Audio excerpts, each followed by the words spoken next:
Hello, ব্রাশগুলো এভাবে একসাথে থাকলে অস্বাস্থ্যকর এবং অগোছালো লাগে।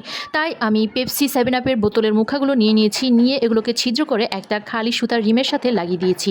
তারপর একটা করে ব্রাশগুলো সেখানে রেখে দিয়েছি। এখন দেখতে খুব সুন্দর লাগছে এবং একটা আরেকটার সাথে লাগছে না। তো ভালো লাগলে লাইক দিয়ে যে হ্যালো এসএসসি এবং এইচএসসি পরীক্ষার্থীরা, তোমাদের পরীক্ষা আর কিছুদিন বাকি আছে, তো তোমাদের জন্য এই টেকনিকটি দেখো। এভাবে স্কেলিং করলে তোমাদের সময় বেঁচে যাবে, বারবার পৃষ্ঠা উল্টানো লাগবে না। এভাবে তোমরা এক জায়গায় স্কেল রেখে খালি পৃষ্ঠাগুলো উল্টাবা এবং স্কেলিং করে যাবা।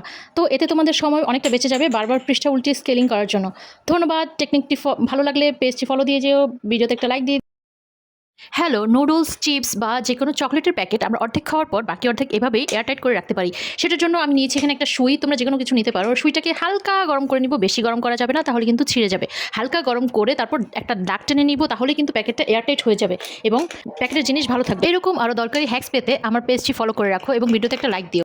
হ্যালো, সুইয়ের মধ্যে সুতা ঢুকানো একটা কঠিন কাজ। তো চলো সেই কঠিন কাজটা একটু সহজ করা যাক। এখানে আমি একটা ওষুধের প্যাকেটকে ছোট্ট করে চিকন করে কেটে নিয়েছি। তারপর এটার মাথাটাকে একটু ধারালো করে দেখো ভিডিও দেখানো নিয়ম অনুযায়ী কেটে নিব। তারপর সুইয়ের ভেতরে ঢুকিয়ে দিয়ে সুতাটাকে এই পাশ থেকে টান দিয়ে দিব। দেখো খুব সহজেই চলে আসবে সুতাটা।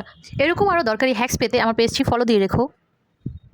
হ্যালো, হ্যান্ড ওয়াশের বোতল থেকে অতিরিক্ত সাবান যাতে না বের হয়ে যায় সেই জন্য একটা টেকনিক ফলো করবে। দেখো হ্যান্ড ওয়াশের বোতলে এভাবে একটা রাবার 2 ভাঁজ করে লাগিয়ে দিবে, তাহলে এক চাপে কিন্তু অতিরিক্ত সাবান বের হয়ে যাবে না। টেকনিকটি ভালো লাগলে আমার পেজটি ফলো দিয়ে রেখো, ভিডিওতে একটা লাইক দিয়ে দিও। ধন্যবাদ। হ্যালো, রান্নাঘরের চামচগুলো তেলাপোকার হাত থেকে বাঁচাতে এই টেকনিকটি ফলো করতে পারো। আমি একটা কোল্ড ড্রিঙ্কসের বোতলের মাঝ বরাবর এভাবে একটু ফাঁকা করে কেটে নিয়েছি। পুরোটা আলাদা করব না, মাঝ বরাবর অল্প কাটবো। তারপর এটার ভেতরে আমি চামচ রেখে ঘুরতে চলে যাব বা রেগুলার ব্যবহার করব। এতে আমার চামচগুলোতে আর তেলাপোকা বসতে পারবে না। এরকম আর ট্রিক্স পেতে আমার পেজটি ফলো করো। হ্যালো, বাচ্চারা নিজে নিজে স্কুল ড্রেসের বাটন লাগানোর জন্য তাদেরকে এই টেকনিকটি শেখাতে পারো। দেখো এখানে একটা সেফটি পিন দিয়ে বাটনগুলোকে এপিঠ থেকে ওপিঠে খুব সহজে নিয়ে আসা যাচ্ছে। এরকম ইজি টেকনিক পেতে আমার পেজটি ফলো দিয়ে সাথেই থাকো। হ্যালো, মাছ মুরগি মাংস কাটার পর কিছু ময়লা আমরা ময়লার বিনে তখন ফেলতে পারি না, সেই জন্য এই টেকনিকটি ফলো করতে পারো। একটা কোল্ড ড্রিঙ্কসের বোতলের নিচের অংশটা আমি কেটে নিয়েছি। তারপর সেটার মধ্যে একটা চামচ গরম করে ছোট ছোট কিছু ছিদ্র করে নিব এবং দুটো ছিদ্র করে নিব যাতে আমি এটাকে ঝুলাতে পারি। তারপর রান্নাঘরে এটাকে ঝুলিয়ে দিব। দেখো হলো না অনেক কাজের। এরকম আর ট্রিক্স পেতে পেয়েছি। হ্যালো, আমার আম্মা সবসময় বলতো নিজের ব্যবহৃত কাপড় চোপড় কাউকে দিতে হয় না। কিন্তু আমি যখনই তাকে জিজ্ঞাসা করতাম কেন মা, তখন মা বলতো যে এটা দেওয়া ভালো না।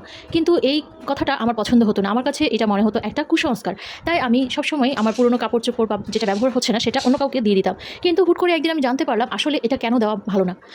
আপনি যখন আপনার ব্যবহৃত কাপড় চোপড় কাউকে দিবেন, সেই ব্যবহৃত কাপড় চোপড়ে আপনার ঘাম, আপনার শরীরের একটা স্মেল, আপনার আত্মার একটা সংস্পর্শ থেকেই যায়। যখন আপনি সেই কাপড়টা অন্য কাউকে দান করবেন, তখন সেই মানুষটার মধ্যেও আপনার এই গুণাবলী, ভালো খারাপ যে কোনো গুণাবলী আপনার তার কাছে চলে যেতে পারে। বা আপনি যখন কারোর কাপড় ব্যবহার করবেন ব্যবহৃত, সেটা আপনি তার গুড এবং ব্যাড দুই সাইডই আপনি তার পেয়ে যেতে পারেন। তাই কখনো নিজের কাপড় চোপড় আধোয়া অবস্থায় অর্থাৎ পরিষ্কার না করে কাউকে দিবেন না।